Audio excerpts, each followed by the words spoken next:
going on, guys? It's Steve. I have one word for you guys. Underrated.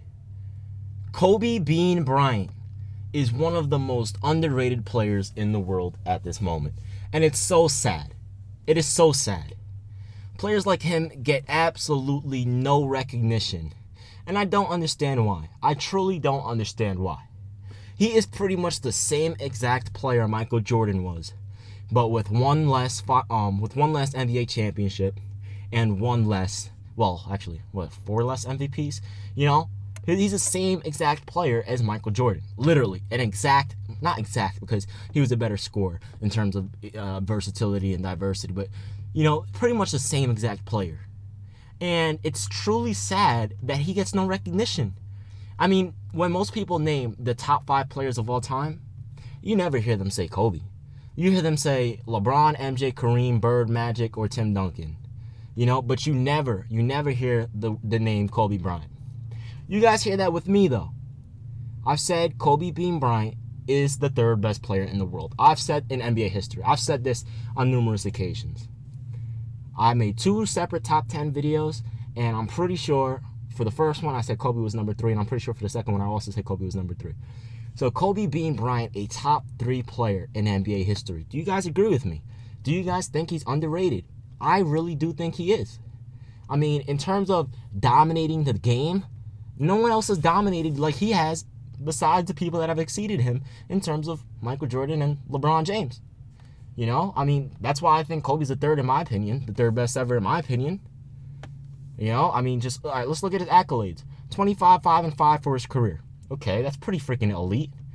You know, he could have still been playing right now. Probably still dropping 25 plus because in 2013, before he got injured, he was averaging 27 points per game. That's crazy. Dude was like 17 years pro, averaging 27 points per game. That's ridiculous. And the Lakers were actually... What the hell was that? The Lakers were actually pretty solid that year. 27 points per game. Now let's look at what he brings to the table. Offensive skill, scoring ability, defensive awareness, defensive lockdown ability. This dude was like 35 years old, locking down point guards. I remember when Kyrie Irving was wanting to play him one-on-one in the 2012 Olympics, and Kobe was like, nah, young fella, get some more experience first. And then the Lakers played the Cavaliers, and Kyrie Irving tried to get disrespectful, and Kobe Bryant taught him a lesson. Kobe taught him a lesson. He blocked him. First of all, Kyrie... All right, this is what happened. Kobe switched on Kyrie. The crowd was going crazy. Oh, let's go. Kobe versus Kyrie. Kobe's like, all right, you want to try and get... All right, let's see what you got. Kyrie's trying to do spin moves. You know, he was trying to hezzy, in and out, crossing over. He's getting a little fancy. He spun. He went up. Kobe blocked him. Kobe stayed in front of him the entire time. And Kobe blocked him. That's the defender that I love. Kobe Bean Bryant. Kobe would lock down 3 men, 2 guards, and point guards. In terms of defensive versatility, there are not many players that can say that. Okay, I know someone's going to say, well, you know what? Kobe was not the best player on his team for 3 out of the 5 years he won the NBA championship. Okay, I agree with that. But was that his fault? Was that his fault that Charlotte traded him to Los Angeles on draft day? And then he got teamed up with Shaq and, you know, Karl Malone and the rest of them guys. You know, was that his fault? I don't think so. Yeah, that's not his fault. You can't blame him for being in a good situation. It's like blaming Steph Curry, Klay Thompson, and Draymond Green for all getting drafted by Golden State. You know, oh, Klay Thompson, you know, he wasn't the best when the Warriors won 2015. He's not top 15 in the league. You know, it's similar to that.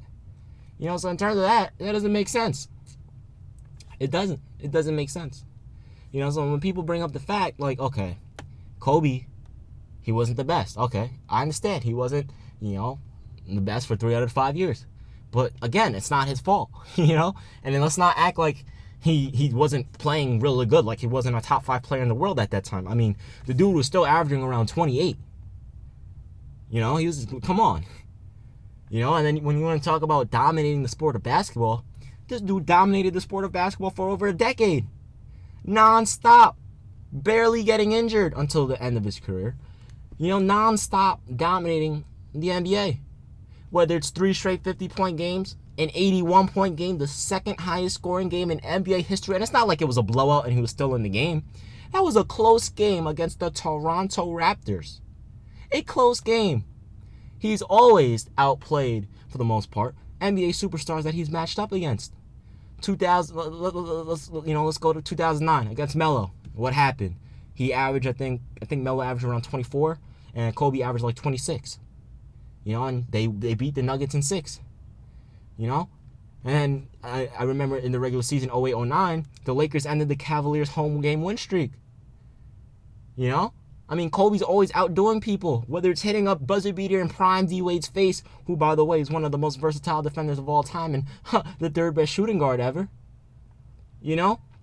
So, I mean, in terms of that, Kobe, like, it's sad he gets no appreciation. He truly gets no appreciation. Just think about it.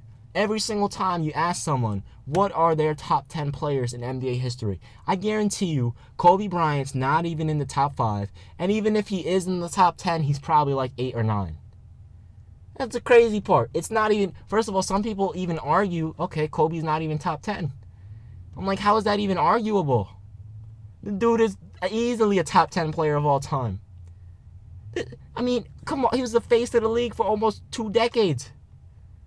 There's no way in hell you can sit there and say he's still a face of the league and he retired. The dude dropped 62 in his final game in the NBA. I mean, that was a close game as well. It's truly sad. Yeah, he doesn't have many MVPs. He only has 1, but at the same time, when he was like really in his prime and dropping 50 every night and averaging like 35, he didn't have teammates. He had Kwame Brown, Smush Parker. I'm trying to remember Vladimir Radmanovich. I think that's what his name was. I may be wrong, but I probably butchered that. But this is all based off memory. That's like almost over 10 years ago. Vladimir Radmanovich, you know what I mean? They had no one until they drafted Andrew Bynum. They signed Pau Gasol. Actually, I think they traded for him. Maybe they signed him. I don't know. But they got Pau Gasol. And then what happened? You surround... This is what people don't understand. When you surround a good player with not a good player. When you surround a superstar player with great role players, look at Kobe. He had Andrew Bynum. He had Derek Fisher, who was always by his side, by the way. I appreciate that, D. Fish. Even when you hit that game winner against San Antonio after Tim Duncan hit that shot, when he fell over close to the free throw line, a little above it, and the Spurs thought they won. It was like 0.3 seconds left. Derek Fisher caught it, boom, all net, and he just ran to the locker room. So when you surround him with those players, he was always successful. And even when his team was garbage, he only missed the playoffs 1 year. 1 year. Even when his team was garbage, he only missed the playoffs 1 year. I think that was 2005, the year after Shaq left to Miami. So when you think about things like that, it's just like, what the hell, dude? How does he not have recognition as one of the top 3? I truly think he's a top 3 player of all time. He's easily, and I said this in my Michael Jordan video, a lot of you guys seem to agree that him and Carmelo Anthony are the top 2 scorers in NBA history. Not in terms of scoring and volume, or I'm talking about totality in terms of what they bring to the table in terms of scoring, what they can score, the amount of ways they can score by diversity, whatever you want to call it, versatility, whatever. Those 2 are the best one-on-one players in NBA history, scorers ever. Kevin Durant is up there as well. So, I mean, come on, man. He wasn't just a scorer. He was a defender, NBA champion. And even if he wasn't the best, he was still the second best. And even some of those years, it was arguable. Because some of those finals, I think Kobe was averaging like 28. So it was still arguable. I mean, this is a dude that went to Rucker Park. And remember, street ball is so much different than NBA ball.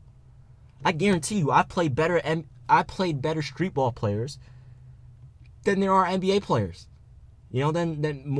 I've played street ball players that are better than the majority of NBA players. I guarantee it.